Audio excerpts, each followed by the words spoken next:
Hi guys, hope everyone's well and welcome back to the Improvement Podcast. So in this episode, I'm going to touch on common nutrition mistakes I see people make. So first of all, the reason why is because when it comes to like your fitness journey, nutrition obviously plays a large role in the end outcome. It's really hard to gain muscle or lose fat if you don't have a focus on it. And I think a lot of people can focus on the wrong things and also just not know what maybe things to implement with their nutrition, which makes life a lot easier and will make their diet a lot more effective. So making these changes, making sure you've got these things in place, will help massively. And some, if not most of these things, are things I wish I'd done when I was younger myself. And I think I would have been a wee bit further on if I managed to tick these boxes a bit more effectively. And what I found when I first started is when making changes to your diet, like it seems really difficult and really hard to do at first, like trying to have structure with how much meals you're eating a day, trying to have structure with eating at certain times, and maybe spacing your food out and having enough protein and doing wee things like that. They seem quite overwhelming at first, but what I'd say is once you do it, it's a bit stressful, it's a bit awkward at first, but once you do it for a day, that turns into 2, that turns into 10, and then before you know it, it's an unconscious habit. And we know, as I've touched on before, unconscious habits are what drives us towards our goals, what helps us reach our goals. Because if we need to, let's say, consciously choose to do something every time we want to, it's going to be really hard to maintain it. And what I mean by that is, let's take our training, for example.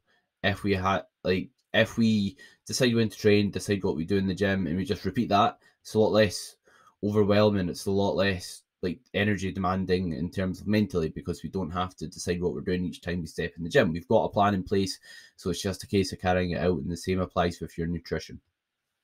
So jumping into the first thing that I see people, or the first mistake I see people make, is having a lack of structure in your diet. So a lot of people preach you can eat anything and lose weight. You can eat different foods and like have low calorie things, etc. Yes, you can, but it is good to generally have structure with the food you eat, and not only that, but structure with like the habits you have and things like when you eat, etc. So the more healthy habits you can put in place, the more likely you are to have effective diet and stick to your diet.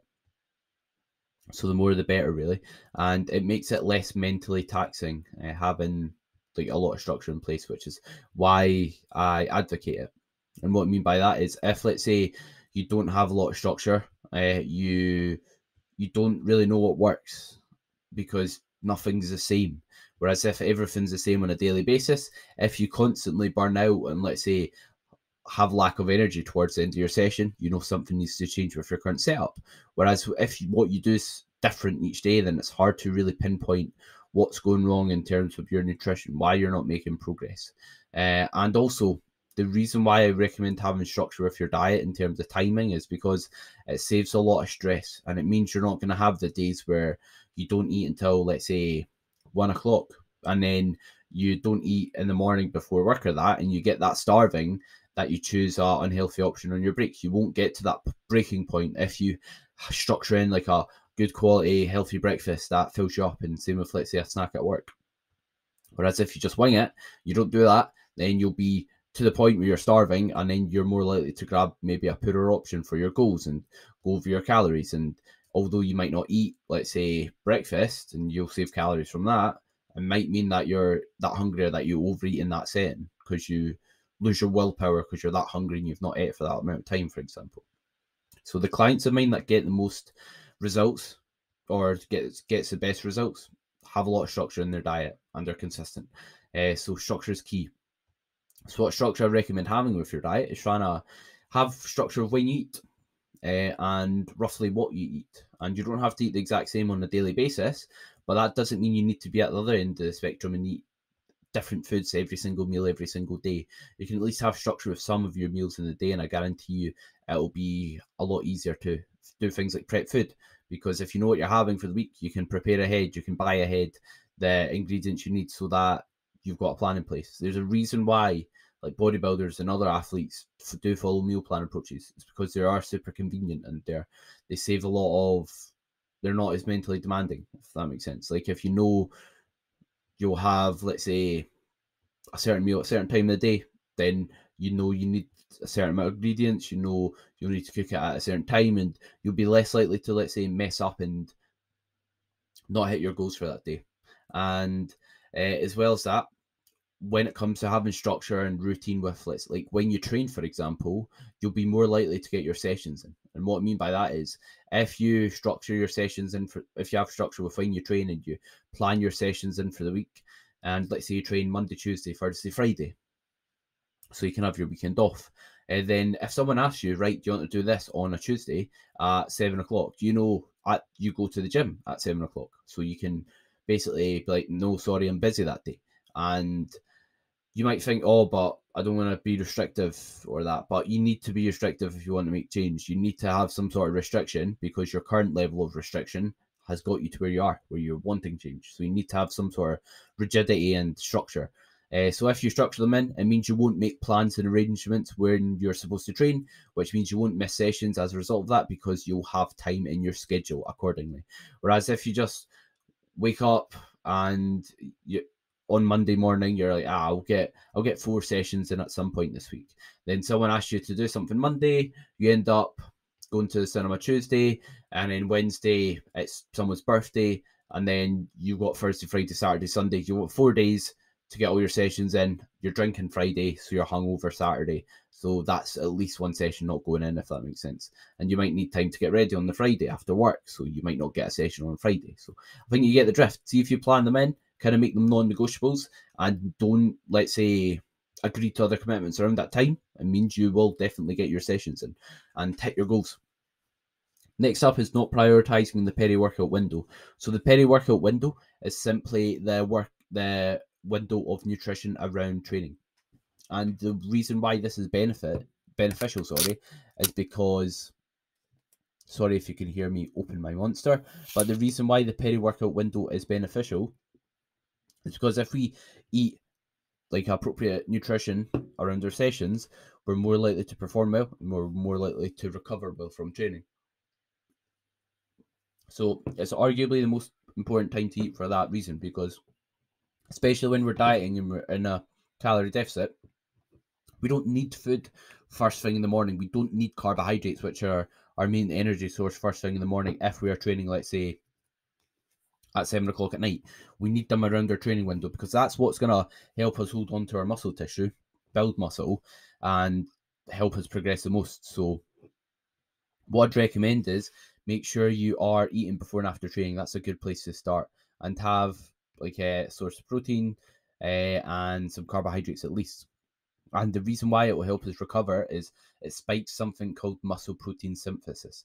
Muscle protein synthesis is basically when we spike it through consuming 20 to 25 grams or more protein.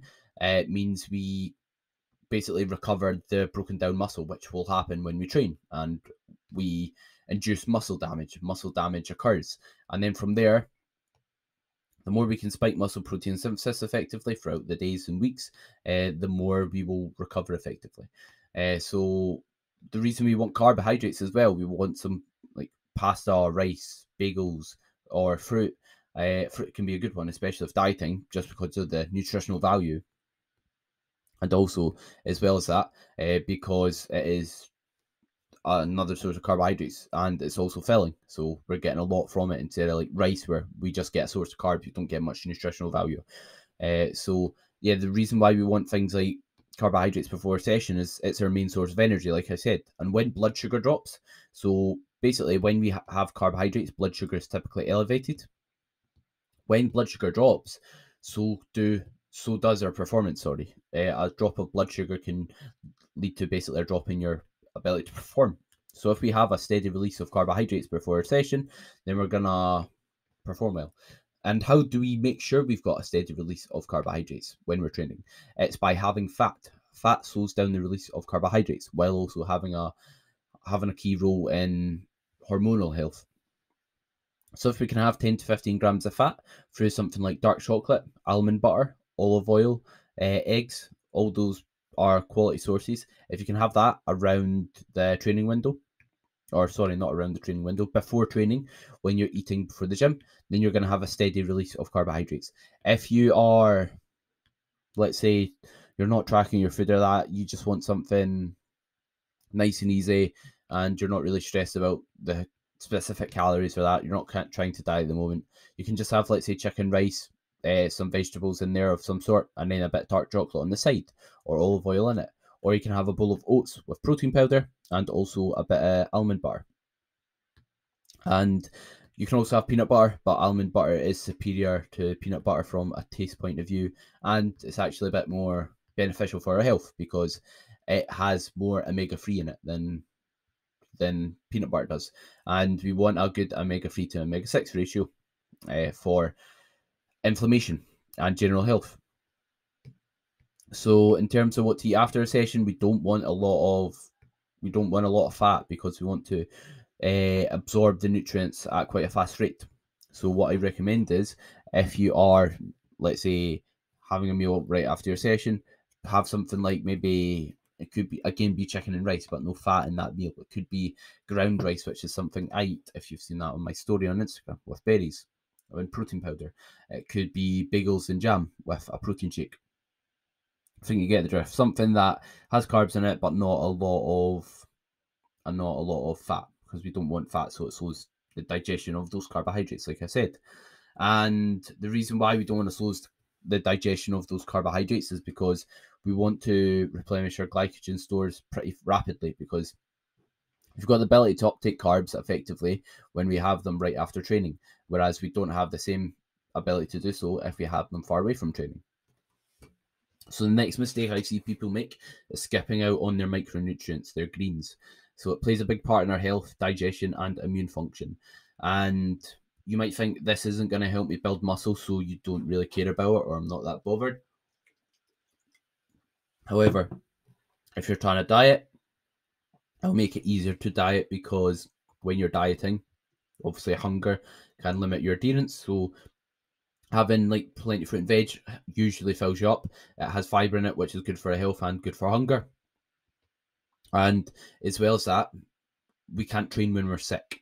So sounds quite self-explanatory, but what I mean by this is, regardless if it has performance enhancing benefits, which it actually does. I shared a post not long ago on Instagram about blueberries actually shown to increase athletic performance and power output, which is interesting when they're dosed at 200 grams a day. But as well as that, if you don't have any, let's say, if you don't have good health, if you're getting ill all the time, you can't train. When you can't train, you can't progress. When you can't progress, you're not going to be growing as fast as, let's say, if you never get ill. For example, what I mean by that is, if you get ill once a month and you have to take a week off the gym, that's a quarter of the year you're not being able to train effectively. Whereas if you're never ill, you never have that quarter of the year going to waste. So as a result, don't skip on your fruit and veg. It matters massively, in my opinion, for your health, and also so you can progress. So the next mistake I see people make is having overly processed foods in their diet. So when dieting, and just as a whole in general, it's good to avoid processed foods, because hunger is usually, well, we don't really get as full from eating processed foods. It's like, if I told you eat as much food as possible, you're probably not going to choose, let's say, quality animal protein sources, fruit and vegetables, and like fibrous, like whole food. You're probably not going to choose whole food. You're going to choose things that are really easy to eat, like things like McDonald's, things like maybe sweets, chocolates, cakes, desserts, that sort of thing, because they're really calorie dense and easy to eat a lot of food in. And as a whole, they're not as nutritious for us, which means we're not getting as much for them. So what I'd recommend is, try and get the majority of your diet from whole foods. There's a lot of, let's say, foods out there that potentially have higher protein in them, or they're marketed as such, but I think it is still good just having a whole food based diet. Again, if you look at Success Leaves Clues, if you look at what bodybuilders eat on the run up to shows, usually it's quite bland food, it's quite basic food. It's chicken, rice, things like eggs, oats, things like that, and vegetables, green beans. And the reason why they eat foods like that is because it helps with hunger and it's good for your general health and performance. If you're eating like a lot of processed foods, I don't think you're going to be able to stick to a diet as effectively, because hunger's arguably going to be higher. There's something to be said about like having foods that maybe just make cravings worse. For example, if you're dieting and you're obsessing over food and you're trying to make low calorie alternatives to absolutely everything, yes, there's a time and place for it. You can do it to moderation, but like I think just having foods that you don't have a tiny bit of and think, oh, I want so much more of that, or foods that are really calorie dense, like I think you're going to be better from a hunger and craving point of view just sticking to quality whole foods for the most part. And the reason being is, like I think a lot of people aren't overweight because of like a lack of low calorie food ideas. I think the majority or a lot of the population are overweight just because they don't eat the right foods, they don't pick the right food choices, and they don't move enough. And part of picking the right food choices is just not eating processed foods, because it's not as filling or good for our health. So just making sure if you're dieting or not, the majority of your diet's from quality food. Like a good thing to stand by is if you can't pick it, kill it, or grow it, don't eat it. Meaning, if you can't pick it from a tree, if you can't grow it in the ground, or if you can't kill it, meaning if it's not an animal source of, let's say, protein or that, don't eat it, because it's probably not great for your health to the same extent. I'm not saying if you have a Squares bar, then you're going to die or you're going to get type 2 diabetes. But what I'm saying is if you have a Squares bar, you're probably not going to be as full as if you eat an apple or an orange. And the next mistake I see people make is not having consistency. So when you aren't, let's say, consistent with your training, you can't really, like, training's not from, or progressing in training's not from having an amazing week of training where you let's say try your absolute hardest, sleep great. Progressing in training and building muscle is from long-term consistency, so ticking your boxes day in day out for a long period of time. So if, let's say, you're not doing that, you're falling off track every second week, you're not going to be making a lot of progress, because like you don't see anyone who makes, let's say, a ton of progress in a week. You see people who like just stick to it day in day out. It's like it's their lifestyle, and that's what breeds results, sticking to something long term. So that's what you should strive for. So that should be a consideration when choosing your goals in terms of your training split, your training, the length of each session, the exercises in each session, the type of training you do, the gym you train out of. What can you remain consistent to? Because consistency is key. And same applies with diet. You can always gain or lose weight. Your body's not broken. You're just not you're not tracking your calories consistently enough, and you're not eating the right amount of calories consistently enough. You can't defy the laws of energy balance. And what I mean by this is the reason you're not losing weight isn't because your metabolism's broken or because anything like that. It's because you're not sticking to the plan. Simple as that. Yes, you might have to, let's say, eat little calories to lose weight, but it's not for any other reason than you're not eating enough, or you're not eating, or sorry, you're not eating little enough, or if you're trying to bulk, you're not eating enough calories. Because if you were eating the appropriate amount, your body weight would change. Simple as that. That's why if, let's say, energy balance wasn't a thing, and like a calorie deficit didn't work, or a calorie surplus didn't work to gain weight, then you wouldn't have people who are overweight, and you wouldn't have people who like sadly starve in other parts of the world. Because obviously, like there's a reason why folk lose weight. There's a reason why people gain weight. It's because they're eating a certain amount of calories that's too little or too much for them. So another mistake I see people make is when they are, let's say, having, or when they've, I've kind of touched on this before, but no consistency with their food choices. Because when you like follow a specific diet and have certain food choices, you can see what foods fill you up, what foods don't, and then be like, right, I'm following this diet, I've followed it for a few days, I'm always hungry after my first meal of the day. My first meal of the day is, let's say, cereal. Cereal never fills me up, so you can then swap that out. Whereas if your food's sporadic, you don't know what works, you don't know what's filling you up, and then you can't stick with that, and you can't really identify the foods that benefit you in terms of a hunger standpoint. And the last thing I want to touch on is a mistake I see is people not weighing food. So this applies more if you're tracking, but as a whole, it's just valuable to. I think it's valuable for everyone, regardless if you want to do it long term or not, is to spend time tracking food, because it gives you valuable information in terms of portion control and how accurate you're being when you are, let's say, having portions of food, and to know roughly how much calories is in each. And what I mean by that is, if you can spend time tracking for a period, you know what foods are calorie dense, you know what foods are low in calories, and you can tailor your food choices accordingly. For example, you can, if you track food and you track, let's say, 400 calories, and you're like, I do not feel like I've even ate anything after that meal, then you can be like, right, they're maybe not the best food choices for me. Whereas if you eat other foods and you're like, I'm absolutely stuffed and I've ate only 300 calories, and you know that will be a better food to stick to. And if you don't weigh food, if you don't find out how much calories is in each specific food, you won't learn portion control. You won't learn what foods to maybe include in your diet when you're trying to lose weight or gain weight. You've not experienced that.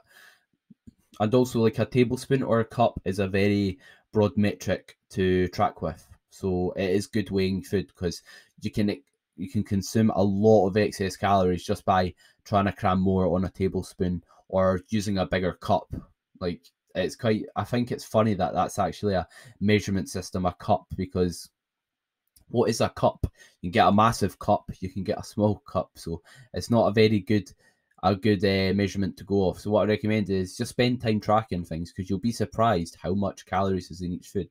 Like, one of my clients turned to me and was like, I was estimating how much calories was in the granola I was having, and he weighed it out and it was like 500 calories or something like that. And granola on paper is supposed to be healthy, but it's so high in calories and not really filling at all compared to other foods. So yeah, it's a good idea to weigh things out and get a true understanding of how much calories is in each food. And then you can find out what foods are better for dieting, what foods are potentially worse for dieting, and same applies when you're bulking. And you can have the experience doing so. And also, when, let's say, you move away from tracking, it gives you a good bit of information to arm yourself with. For example, I just know off the top of my head how much calories is in certain foods. Like, I know in, like, a apple is 25 calories. I know about 30 grams of whey protein is around 120 calories. I know about a bit of dark chocolate is 120 calories. Like 20 grams or 25 grams is around that. So I know if I'm wanting to, let's say, fill myself up, I'm probably not going to choose dark chocolate, because I could probably eat an apple or like a tiny couple squares of dark chocolate and they're the same calories. I know what's going to be more filling. So I know what foods, like, if I move away from tracking, I've got like a good understanding of how much calories is in each sort of food, and the amount of a certain food group is a certain amount of calories. Whereas if you don't do it, if you don't spend time tracking, you don't get that awareness.